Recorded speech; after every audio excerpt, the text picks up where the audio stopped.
I would like to just start by welcoming you all, in particular Doctors Kowalchuk, Valli, and Zhu, for agreeing to participate in this IMS Virtual's career panel with a focus on careers in science communication. It's really exciting. This is our first virtual IMS Connects event. As many of you know, we've hosted IMS Connects events in person in the past, and we will be hosting one in May that we will advertise at the end of this panel. But this is something we're trying because we've had a lot of feedback from students saying they really appreciate these career panels and could we do more virtual panels? So we thought we would start with science communication because as the Director of Graduate Professional Development in the IMS, I have received a lot of feedback from students that science communication is a career of interest to so many. So we thought we would start with this. So again, thank you to our panelists and thank you all for being here today and participating. I want to start with just a poll. I want to poll the participants if you are willing to participate in this poll before we get into the panel. Sarah, would you be able to launch that? We would just like to know two things before we start. And that is how interested you are in a career in science communication. And on a scale of 1 to 5, what is your level of understanding of what a career in science communication entails? So if you could just take a few minutes to answer that. It's always great interest and for research purposes that we can tailor these career panels specifically to your needs.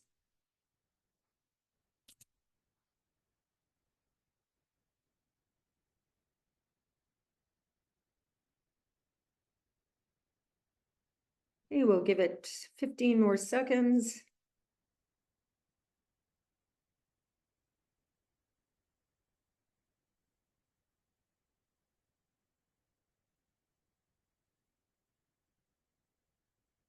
Thank you to those who participated.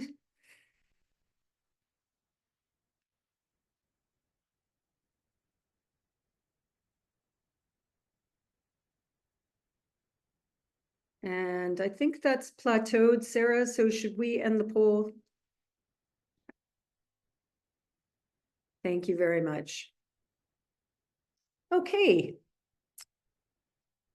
Again, I'd like to welcome you, and going to offer our panelists to introduce themselves. So could we start with Chantel? Hi, everyone. My name is Chantel Kowalchuk. There we go. Okay. I did my PhD in IMS a couple years ago now, and I specifically did my research at the Center for Addiction and Mental Health, focusing on the intersection of schizophrenia, antipsychotic medications, and diabetes. After leaving my PhD, or after finishing my PhD, I decided that I wanted to explore options outside of academia. And I've actually bounced around quite a bit. So right out of grad school, I worked at a artificial intelligence startup based in Mars. I think we're probably all familiar with the Mars building. And we built chatbots for healthcare professionals. So I was a medical writer there. That started my career in medical writing. I then progressed into working at a medical agency where I worked on a wide range of medical communications for pharmaceutical companies, ranging from publications to meta-analysis to making posters, slide decks, Congress symposia. Progressed up the ladder there and transitioned a bit more into medical consulting and strategy. And then most recently, I've now transitioned into my current role as a medical science liaison at Lundbeck Canada, which is a pharmaceutical company that makes medications for mental health and neuroscience conditions. Thank you, Chantel. And Betty, would you like to go next? Sure. Thanks, Pam. Hi, everyone. My name is Betty Zoe, and I'm probably the only one here without an IMS connection. So I completed my PhD in the Department of Molecular Genetics, and I graduated in 2015. And it was towards the end of my PhD where I realized I didn't really want to go into academia, and I discovered this whole field of science communication, and it really spoke to me. So after my PhD, I got a job working at Sunnybrook Research Institute as a research communications officer. And then I was there for about 3 years. And then I went to the Canadian Cancer Society as the manager of research communications. I was there for 4 years. And more recently, 2 years ago, I came back to U of T as the communications specialist with EPIC, which is the Emerging and Pandemic Infections Consortium. So it's an institutional strategic initiative based at U of T that brings together all of the hospitals and really focuses on infectious disease related research. So I was there for 2 years before I landed in my current role, which is at the Temerty Faculty of Medicine in the communications office there, where I am a senior communications officer. So I've been in the kind of science communication field for the last 10 years. Yeah, and happy to share more about my experiences and answer any questions you may have. Thank you, Betty. And Mikaeel. Yeah, thank you all. It's great to be here. My name is Mikaeel, and I completed my PhD at IMS back in 2022. And I was also at the Center for Addiction and Mental Health and a lab that was focused on neuroimaging in Parkinson's disease using PET imaging. And we were looking at the dopaminergic system in these patients. And as I approached the end of my PhD, I was trying to figure out where do I want to go next. And I realized through different student-led activities that it was engaged with, like Life Sciences Career Development Society, which I can speak to later on, made me realize I would like to pursue a path in the pharmaceutical industry, as that was a path that allowed me to combine my passions for bettering patients' outcomes and at the same time, refine my scientific acumen and allowing for that career trajectory, which the academia was a little bit challenging to achieve. And so in order to make that jump into the pharmaceutical industry, I enrolled into the bridging program at Queen's University, known as the Pharmaceutical Healthcare Management and Innovation Program, or PHMI in short. And it was a great program that essentially is geared for terminal degree holders to get the foot in the door in the pharma industry. And so through that 10-month program, it allowed me to have a placement at AZI as a medical affairs associate. AZI is a pharmaceutical company that has a portfolio of therapies in neurology and oncology, and support the team there. And more recently, in the last year, I've been part of an organization known as IQVIA, and as a medical writer. And looking forward to sharing more about the work that I do and answering any questions you may have. Thank you, Mikaeel. Really, such a wide range of experience with the three of you, which is why you are really the perfect panel for this topic of science communications. I'm really excited to delve a little bit deeper. So I think the format is I'm going to ask each of you a specific question, then I'm going to ask some general questions, and I will open it up to the audience for a Q&A session after. So I wanted to start with Chantel, because Chantel, you've had many, many different roles within the spectrum of what I would call pharma medical affairs, as an MSL, as a medical affairs consultant, and as a medical writer. And I just wondered, how transferable are your communication skills between all of these roles? How do they different, and how did you develop the expertise as you were pivoting between those different roles? Yes, thanks for the question. And you're absolutely right. There is a lot of transferable skills between the different roles, and probably what a lot of attendees here are wondering, the transferable skills between grad school and then all of those roles that I've had, right? So, I mean, it kind of goes without saying, but it still warrants mentioning communications is the core skill, right? But when we're thinking about communications, there's a lot of things that go into that. So there's written communication, which we do a lot of in grad school. We're writing proposals, we're writing grants, we're writing publications. That translates directly to my work as a medical writer, right? We're writing publications as a medical writer, we're doing meta-analyses, we're making posters. So that's like a one-to-one transition. I think something that retroactively I didn't appreciate as much during grad school was the more verbal and social lens of communication that really comes into play now in my role as a medical science liaison, because I am communicating science now, but it's no longer written, right? It's completely oral. I'm going to meet with psychiatrists across the West Coast one-on-one or in groups to verbally explain to them science. And that's something that sometimes we have a chance to do in grad school. Hopefully you have an opportunity to speak about your research at congresses. You know, you will have an opportunity throughout your degree to defend your research, hopefully, if you get to the end of it. But succinctly, simply, and eloquently speaking is something that has continued to translate across all of my roles. Thank you for that, Chantel. Mikaeel, I'm going to ask you a question next.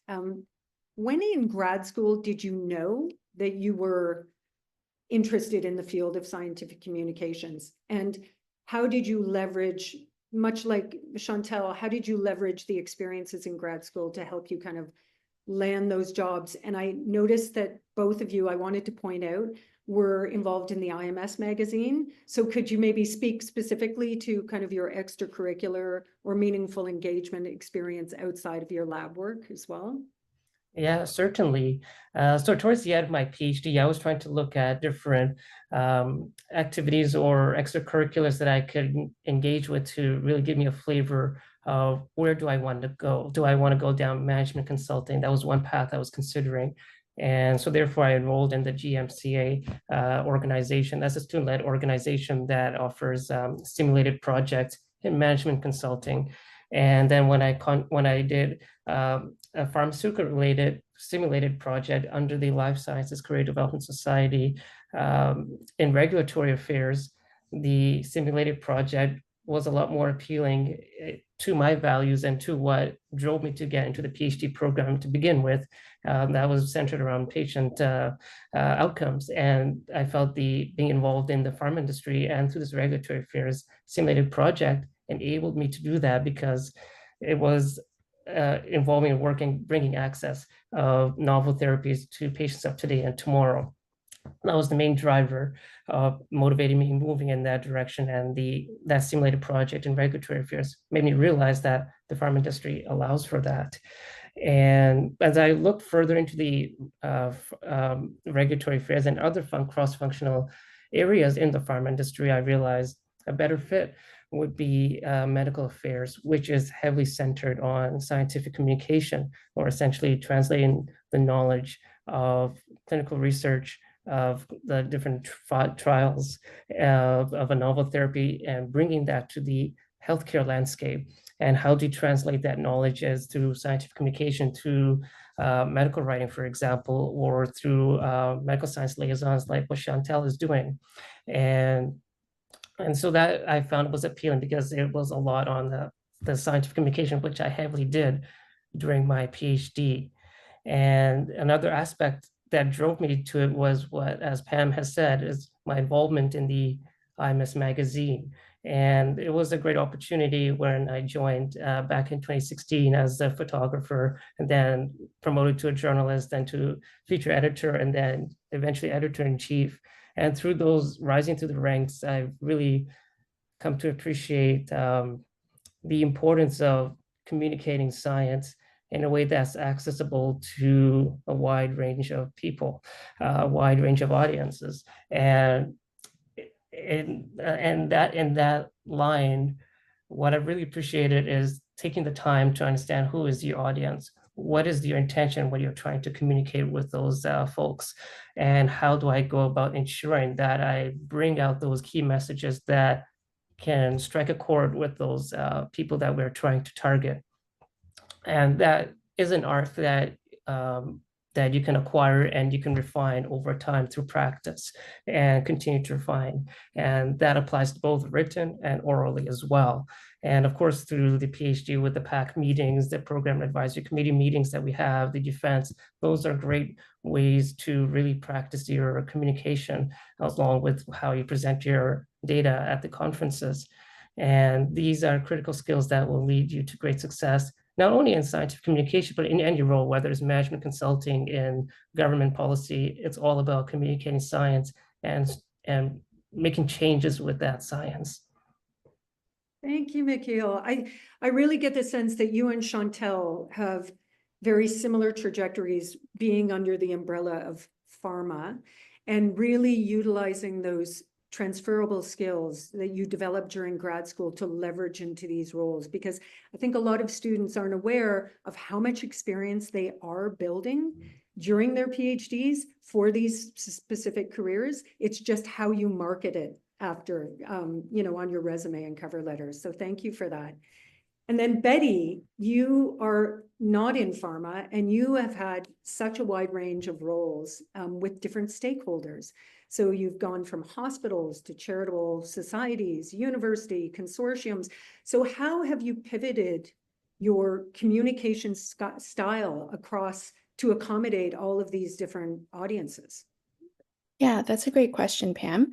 So I would say a big difference between kind of the communications that I do versus what Chantel and Mikaeel have talked about is my audience is 99% general public. So the lay people, not medical experts, not people in in the academic world. So, you know, when I was at the hospital, a lot of the work that we were doing was to be featured on Sunnybrook's website, so where any member of the general public can learn about the research that's taking place there. Whereas when I was at the Canadian Cancer Society, because they're a charitable organization, it's very donor focused. So a lot of the materials that I was working on were to be shared with donors in a case for support or in a progress report that you might send out to a donor. Also, a lot of content that we were working on was for social media as well. So really trying to engage people where they are, whether that's TikTok or Instagram or X. So thinking about how can we take, you know, really compelling research that the Canadian Cancer Society has funded and turn it into something that would work as a longer story for a donor, but also as something engaging for social media. So really, like Mikaeel said, keeping in mind who the audience is that you're trying to reach and where are those audiences and how can you best reach them? And then similarly at U of T, it's really also some of it is donors as well. Sometimes it's government, right? We're always advocating to government to support us with more funding or with more infrastructure. So, you know, putting together PowerPoint presentations and cases for support for government officials, that's part of the role. And also just writing, you know, engaging and compelling news stories that will maybe go up on the U of T news website or the Temerity news website. And because U of T and Temerity are so well known, a lot of journalists actually look to the news websites to look for story ideas. So there's been a few cases where we've published something and then, you know, CBC will follow up and say, I want to interview so-and-so because their research sounds really cool. So always kind of thinking in mind, you know, what is the most compelling way that I can make this work interesting and relevant to a lay audience, because they're not folks who might understand kind of the incremental value of research progress, but making it relatable to them and making them want to care about it and want to learn more about it. I would say that's kind of the thread that's common throughout all of the positions I've held.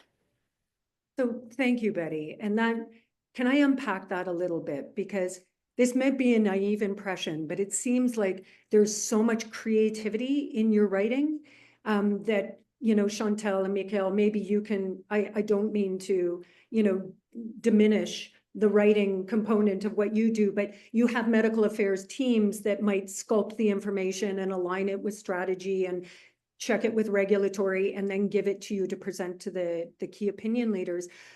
Betty, how do you get that creative experience when you are doing a PhD in biomedical science? Because it's not like kind of a natural segue. Did you develop that on the job, or is there something that you did in between that kind of you were able to leverage that creative writing aspect in your Yeah. So definitely not on the job. I didn't find there was a lot of opportunity for creativity with, committee reports and writing your thesis.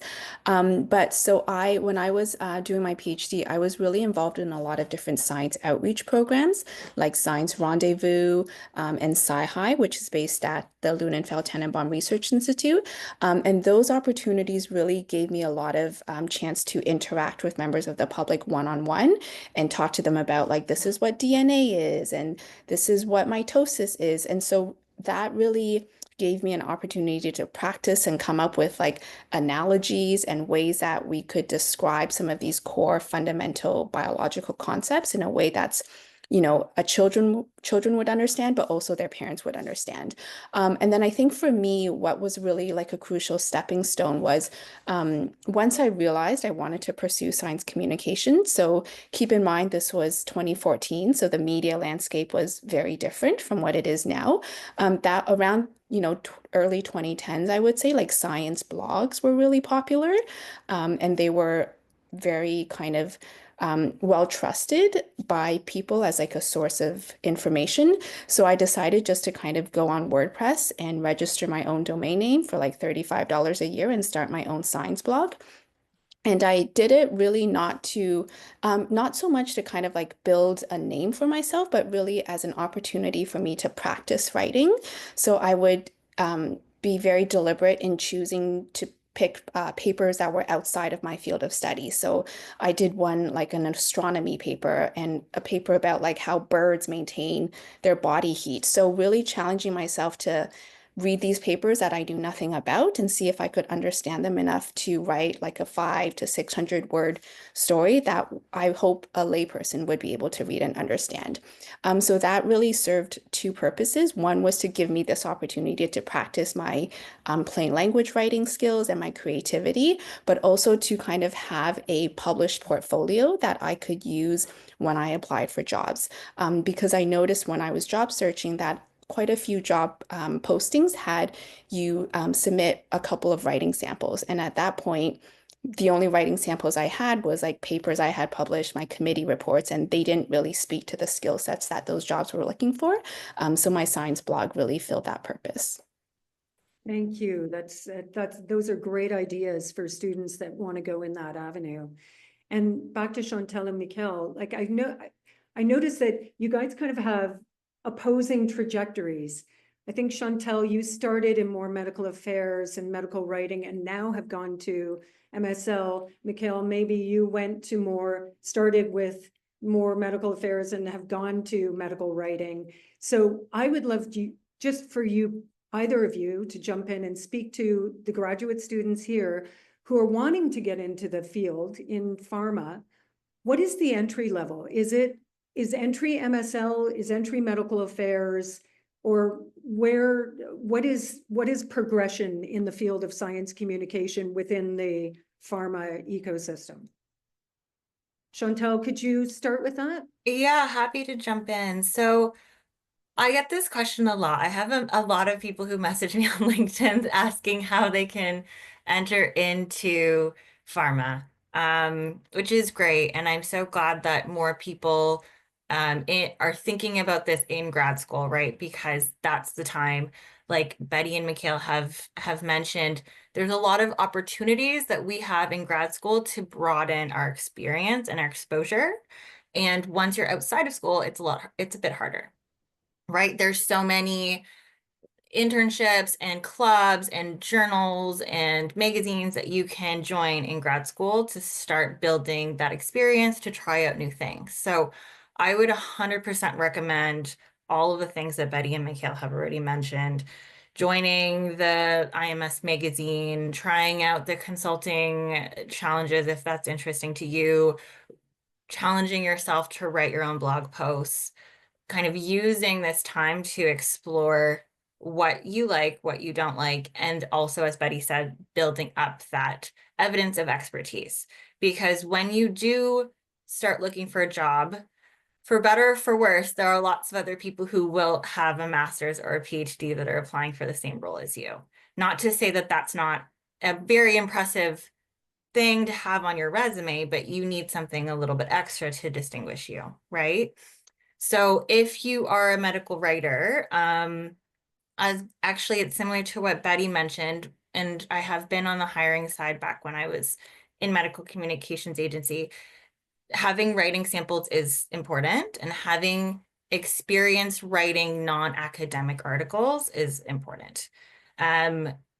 Of course, publishing your research is a great part of your portfolio, but having something to say, I can also think about the patient voice. I can think about creating non-academic materials, because in these medical communications agencies, you're not always going to be writing for an academic audience. You are kind of at the whim of whatever contracts that your company gets, which is an exciting part of the role, because you'll be bopping between different therapeutic areas, different types of deliverables. So I do think that being a medical writer right out of school is a really good opportunity to get exposure to a lot of different things.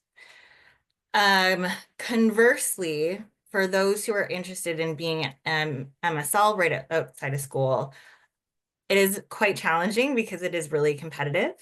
Not to say it's impossible, but again, they're really looking for something beyond your PhD to help you stand out. And that could be something like what Mikaeel mentioned that he did, where he got that medical affairs associate role. That can be an entry point to show that you have experience in pharma and medical affairs. Because again, having been on the hiring side, and this is not a negative to anyone who is in grad school, it's just really hard to fully understand the role that you're applying for until you're in it.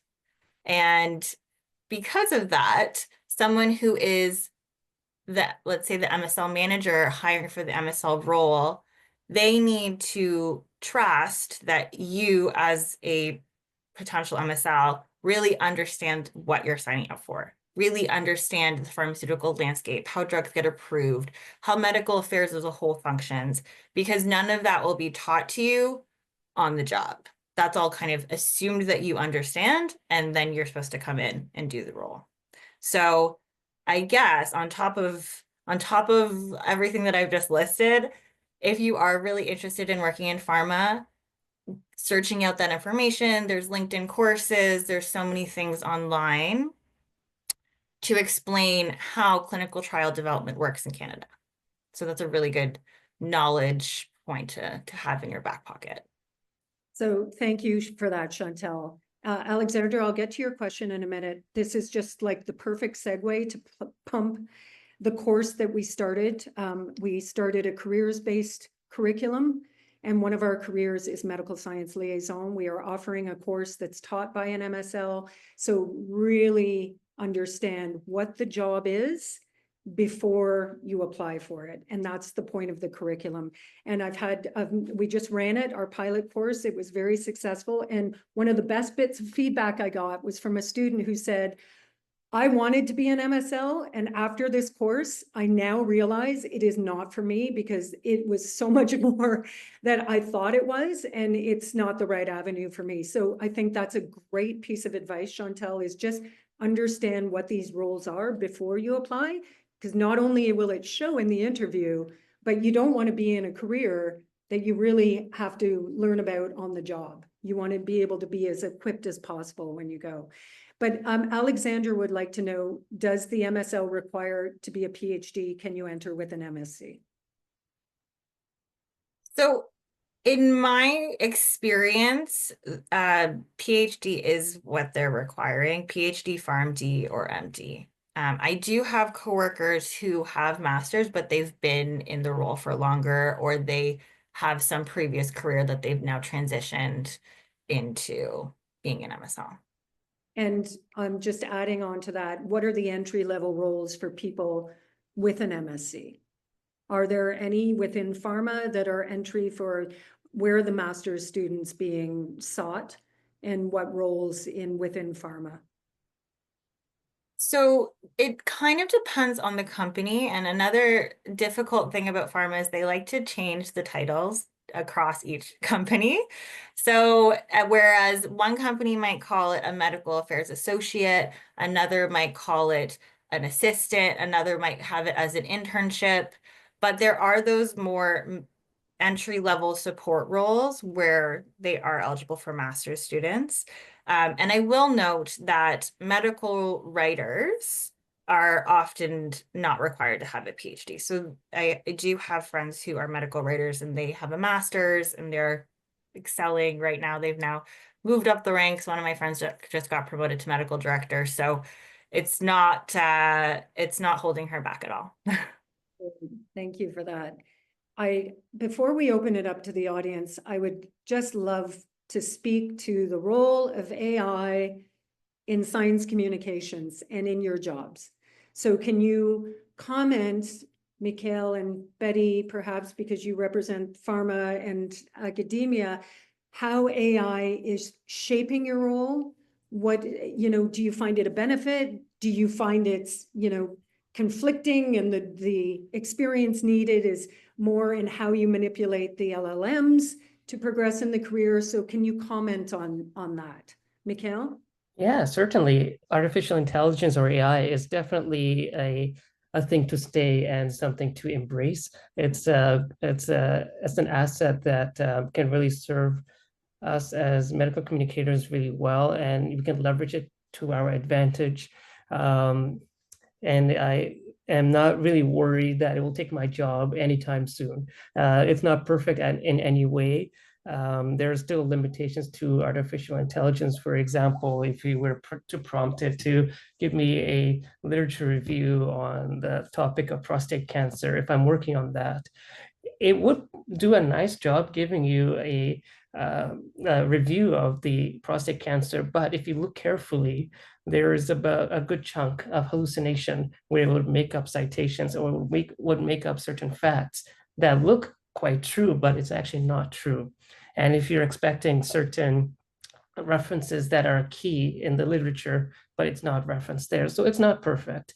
But you can definitely use it to refine and make your job a little easier when you're preparing an abstract for submission, or you're trying to get the character count from, if the character limit is like 600 characters, for example, and your character count is like 1,200, how can I trim it down? And it will give you some tips and suggestions to do that depending on how you prompt it. And so it's definitely something that helps augment our work, and still work in progress in terms of the refinement and the robustness of it. And it's been described as kind of like going from paper maps where you're trying to figure out how do I get from A to Z, now to having Google Maps where it figures out the best path to getting there. Now you can just focus on the journey to get there, as opposed to trying to figure out how to get there. And this is a kind of a similar analogy that's been described for generative AI. So definitely looking forward to what it holds in the future. Thanks, Mikaeel. I've never heard that analogy, so I appreciate that. I'm going to use that. I do see we had a question from Corey. The question is specifically for Chantel. How do you transition medical writing to MSL, since medical writing has less presentation involvements? Yes, thank you, Corey, for the question. And it's a good question. So when you start as a medical writer, depending again on the company and how they structure titles, oftentimes you'll start as a associate medical writer and then you'll progress more senior. And traditionally, unless you really voice against it, as you progress, you will move away from writing and more into a client-facing role. So as I progressed from a kind of junior medical writer to an associate medical director, in my management role, I was then doing a lot of client-facing presentations. I was doing strategic meetings. I would do workshops. I would run advisory boards. And that all involved a lot of verbal presentation and a lot of medical strategy and a lot of insight collecting and a lot of kind of stakeholder engagement. So all of those aspects that I just listed are directly related to my role now as an MSL. But you're right, Corey, at the beginning of your medical writing career, you're not going to be doing as much as that. But as you move up, if you search it out, there is a lot of opportunity to broaden your communication experience. Yeah, thank you for that question, Corey, and thanks, Chantel. Joe has asked an excellent question that was actually on my list of questions, so thank you for asking it, Joe. She says, it seems that there are more qualified applicants than ever for hiring positions. What is your big picture prediction of the SciComm industry in Canada the next 5 years? And do you see the ecosystem expanding or shrinking? So could we have one of you comment on that? I'm Betty? happy to jump in on this one. So I think this is a really great question. So I guess like on the one hand, if you think about traditional SciComm as science journalists writing for, the Globe and Mail, CBC, like that industry is definitely shrinking just because newsrooms are shrinking and people are engaging less with traditional media.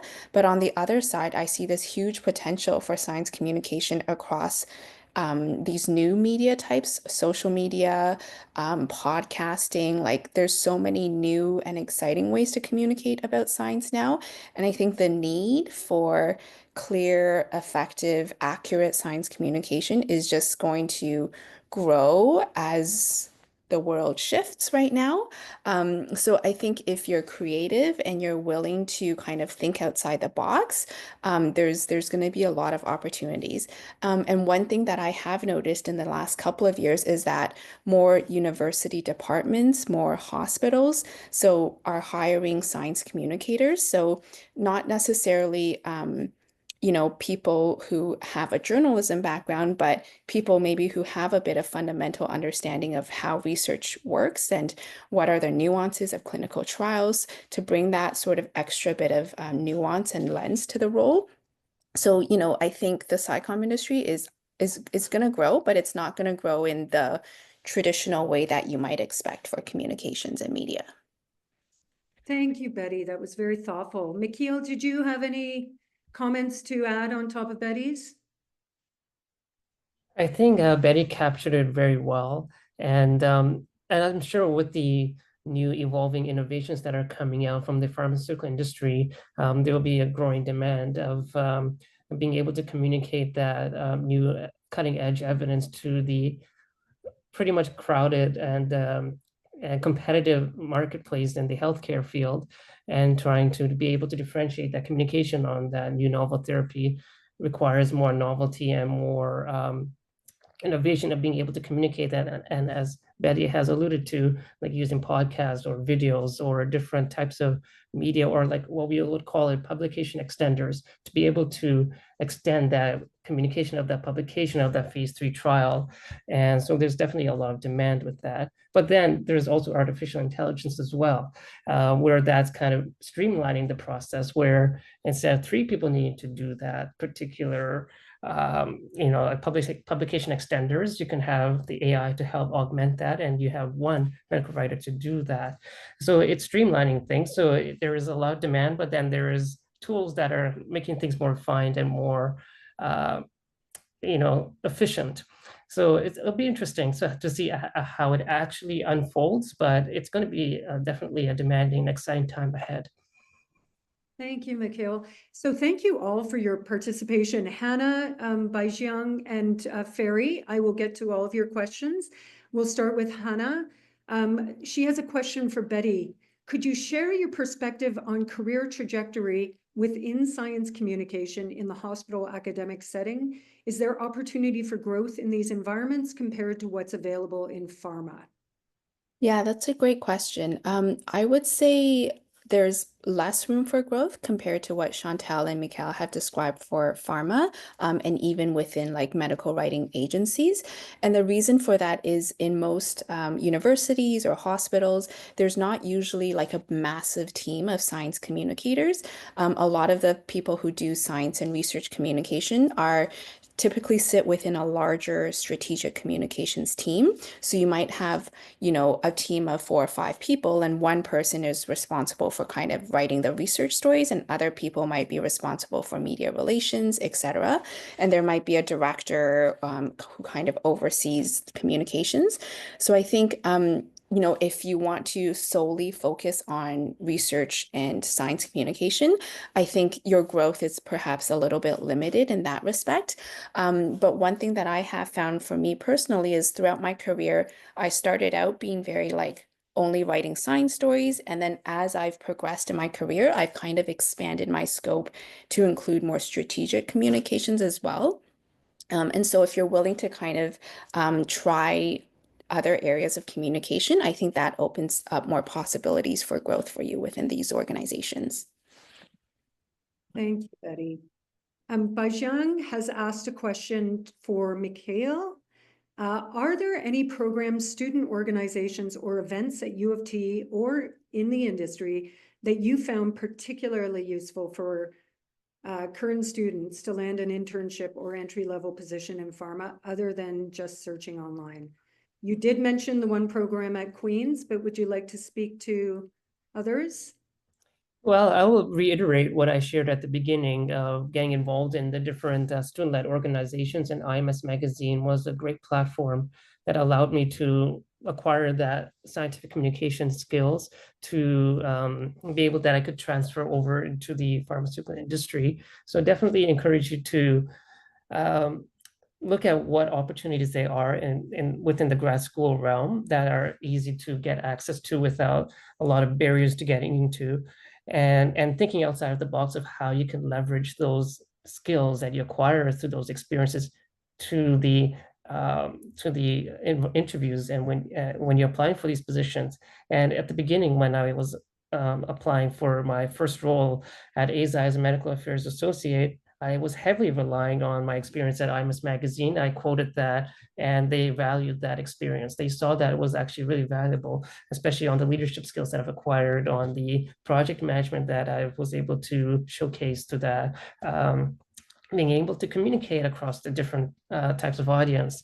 And that was coupled with my experience during my PhD. It's just a matter of how you make that experience work for the interview that you're applying for. Is what you make it to be.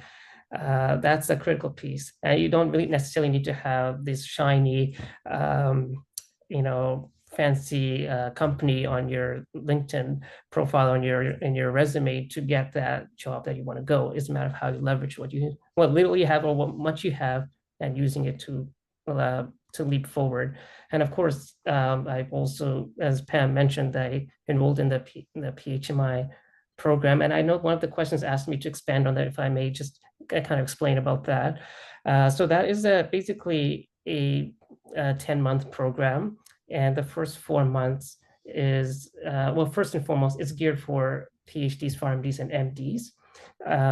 And the first 4 months of that program is a didactic portion that essentially orients you to the entire pharmaceutical industry, from preclinical research to R&D to the clinical trials and the different cross-functional teams that are involved in leading the success of the clinical trials. And if you're seeing positive phase 3 results, who are the players to get the results out to the healthcare landscape, including regulatory affairs, market access, marketing, even medical affairs.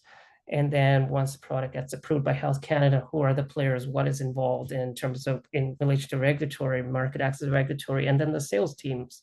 So you're getting the full 360 view of the entire drug life cycle, which I think is a great foundational understanding that allowed me to succeed well in the next part of the PHMI program, where there's a guaranteed of at least 6-month internship or placement in the pharma industry. And in my case, I had a 1.5 or 1 and 3 month placement at ASI. So the foundation for the first 4 months really led me well in the industry, where I wasn't lost. I was able to follow along in meetings and understand what were the objectives, the strategies, and be able to, in a way, hit the ground running and play along, and while picking up the other nuances that are unique to the role and to the pharma industry itself. So definitely these are different areas that I highly encourage in order to get your way into, especially the pharma industry. Thank you, Mikaeel. I'm sorry to keep you waiting, Ferry. Do you want to unmute and ask your question? Yeah, sure. Hi. Thank you again for your insights. I have a question for all of you, I think. So you mentioned that having some kind of proof that out of research writings, samples for that. So as part of being like student leads, when we are involved in these student groups, sometimes we write lay grants for some funders, like I don't know, Gardner, as Safe Student Initiative funding, all those small funders who give money to student groups, right? I wanted to ask if that is also can be considered as part of like a writing sample, a communication sample. That can be helpful. Certainly, it's any type of writing examples that you can be able to showcase in your interview. And essentially what the hiring committee wants to look for is your versatility in being able to write flexibly to different types of audience and not being rigid and writing thick academic pieces, but being able to be loose and being able to quickly shift to different types of writing materials. If it's preparing a slide deck that summarizes the manuscript, or to preparing a slide deck to payers, or to or preparing a grant or to seek funding, it's showing your flexibility and being able to show the transferable skills is the main thing, and not specific to the type of document that you prepared. Did Chantel or Betty, did you have any comments for Ferry on that? Yeah, I think if it's done well, it could definitely be used to kind of support your application. I know when I was working at the Canadian Cancer Society, all of the PIs who applied for funding from us, part of the application required them to write a lay summary of their grant proposal. And you could really tell from those lay summaries who were the really strong communicators and who weren't. So, I think if you put a lot of thought and effort into a lay summary of your research, or what your group is trying to do, it can be really effective. Thank you. Meghana, I really appreciate this question. How is the availability of opportunity in science communication different in Canada compared to US, European countries, and internationally? So Chantel? yeah, I can comment, as I actually previously worked for an American company. And I mean, I was associated with the San Francisco office, though I currently live in Vancouver. I do not live in San Francisco. And the head office of the company was in London, England. So I feel like I have some perspective on this. Medical writing is really popular in the UK. There are a lot of medical communications agencies in the UK. A lot of them start there and then move to the States and then maybe move to Canada. There's not actually that many who are Canadian origin companies. There are also a lot that are in the States just as their own right. And I will say, and as I mentioned, I'm a great example of this. You don't necessarily need to live in the UK or live in the States to be a medical writer for one of these companies. One of the great things about medcoms is that they haven't had that return to work approach that a lot of industries have had post-COVID. They've kind of realized that you can write anywhere, it doesn't really matter where you are as long as you're doing a good job. And I was one of my company's first Canadian employees. They were kind of branching out into Canada to see what that would look like. And they really liked the caliber of employees that they got from Canada. And since I started 8 years ago, they've expanded, and they haven't really discerned between Canadian versus American. They're just looking for someone who can do a great job. So I do encourage you, Of course, it will depend on the company, but don't necessarily limit yourself to only looking at Canadian companies. Thanks for that advice, Chantel. And I guess it does kind of correlate with the amount of pharma in general. Canada definitely does not have the presence in pharma that the US and the UK do. So there might be more greater opportunities in those countries. Thank you for Exactly. that. Alexander, I'd like to know. Oh, sorry. Did you want to add, Mikaeel? Yeah, I just want to add something as well. A little bit of a reality in the sense that, at least for IQVIA, we're a large global organization, and budget is a big concern as well. Trying how can we be streamlined in terms of who we employ, and that can get the same work done for more with efficiency to the cost. And lately, as Chantel said, indeed, the large bulk of our team is in the UK and more recently in Canada, and less so in the United States. And the reason being is that the salary of a medical writer in Canada is a little bit lower compared to the salary in the United States. And if you can achieve the same output with the lower salary, why not? And so that's why there's been more of an influx of Canadian medical writers on our team, as well as in the UK, because Canada and UK are kind of similar on par with each other in terms of what is the market salary for medical writers. And so if you have Canadian rights or UK rights, it's a great time to apply for medical writing positions, especially at IQVIA. But of course, there are positions in the US, but if you have US rights and you can apply for them, great. The salary rates will be a bit more competitive in relation to the US market. But overall, I think there is a preference towards Canadian UK because of the salary market prices, a bit more efficient on the budget. Thanks, Mikaeel. That's an And- interesting. Pam, if I could just jump in quickly, from like the SciComm perspective, I think the US and Europe have traditionally been like very far ahead of Canada in terms of the value they place in science communication and the type of opportunities for science communicators. But the big caveat is that, I think within the last couple of days, entire communications teams at the NIH have just been cut. So I think the US now has a lot of really talented science communicators who have just been put out of a job. So I don't know if that, like for sure that will change the landscape, but I think Europe has great opportunities. Cancer Research UK, the Wellcome Trust, like they hire really excellent communicators. So if you're willing to kind of look abroad, there's lots of good opportunities out there too.